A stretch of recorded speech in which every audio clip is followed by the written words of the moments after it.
Set geography जहाँ तक पढ़े थे अब उससे आगे है meteors. Meteors are pieces of stony और metallic rock widely scattered throughout the solar system.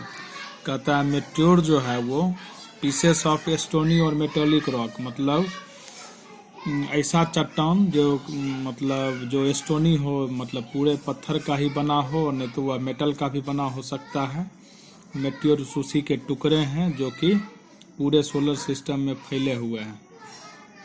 When they come very close to a planet such as the Earth, gravitational force pulls them in। कहता है कि when they comes very close to a planet, जब ये टुकड़े किसी planet यानी ग्रह के बहुत नज़दीक आते हैं, जैसे कि मान लेते हैं पृथ्वी के ही नज़दीक आ जाएं, तो ग्रह का जो ग्रेविटेशनल फोर्स यानी गुरुत्वाकर्षण बल होता है वो उनको खींच लेता है।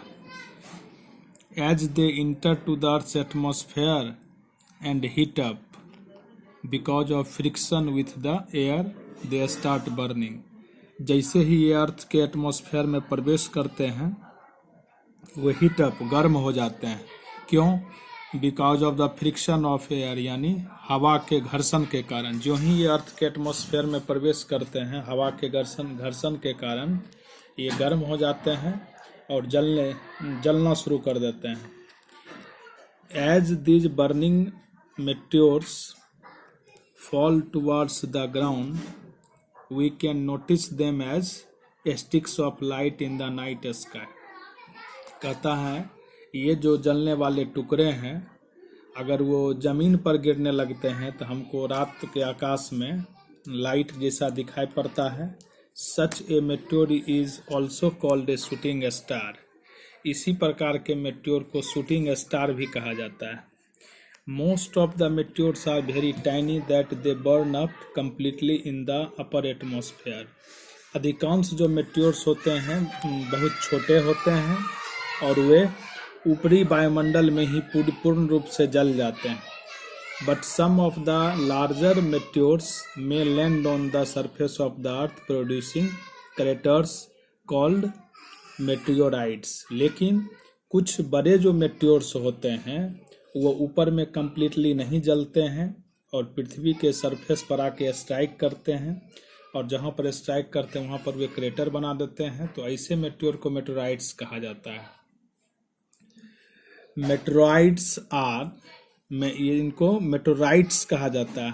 अब है meteorites that fall on a planet और a moon are called meteorites. यानी कहता है ऐसे मेटेरियोराइट्स जो किसी प्लेनेट पर या किसी मून यानी सैटेलाइट पर गिरते हैं इसको मेटेरियोराइट्स कहते हैं। Meteorites hits on those planets and moon which can not hold atmosphere. और कहता है मेटेरियोराइट जनरली उस प्लेनेट या मून को हिट करते हैं, hit on those planet moon which can not hold atmosphere. जिसको मतलब मेटेरियोराइट्स वैसे प्लेनेट या सैटेलाइट को हिट करते हैं जिसको कि अपना खुद का एटमॉस्फेयर नहीं है, वायुमंडल नहीं है। नेक्स्ट टॉपिक है comets. A comet is an aggregate of a large number of rocky and crystalline particles with frozen ice gases like ammonia, methane, carbon dioxide which moves around the sun in an elongated orbit। A comet is a aggregate of large number of rocky and crystalline particles। ये comets जो है कहता है aggregate मतलब ये मिलकर बना होता है। ए large number of rocky and crystalline particles मतलब ये कॉमेट जो है बहुत बड़ी संख्या में चट्टानों और क्रिस्टल जैसे पदार्थों के जमा होने से बनता है। विथ फ्रोजन आइस, इसमें जमे हुए बर्फ भी रहते हैं। गैसेस लाइक गैसेस जैसे अमोनिया, मीथेन, कार्बन डाइऑक्साइड ये सब भी रहते हैं। Which moves around the sun in an elongated orbit, और ये सन के चारों तरफ घूमते रहते हैं एक इलोंगेटेड ऑर्बिट मतलब बहुत बड़े कक्षा में।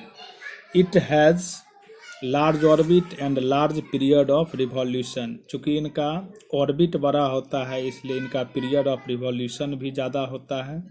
It has a head and a tail, इसका एक सिर होता है और इसका एक पूँछ होता है। The length of the tail of a comet grows in size as it approaches the sun. कहता है जब कोई कोमेट सन के नज़दीक पहुंचता है, इसका पूंछ जो है वो कहता है ग्रो करने लगता है, साइज में ग्रो करने लगता है। इट हिट्स अप, यह गर्म हो जाता है।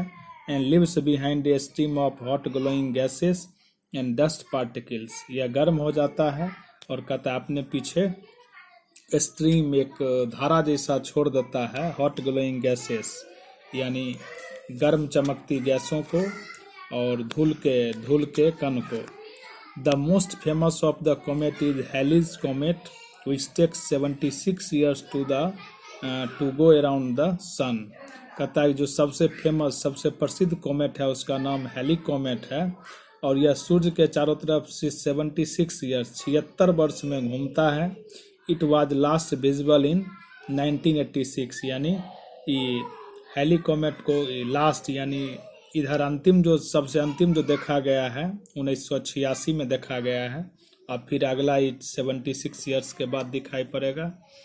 इस प्रकार से ज्योग्राफी का चैप्टर फर्स्ट कंप्लीट होता है।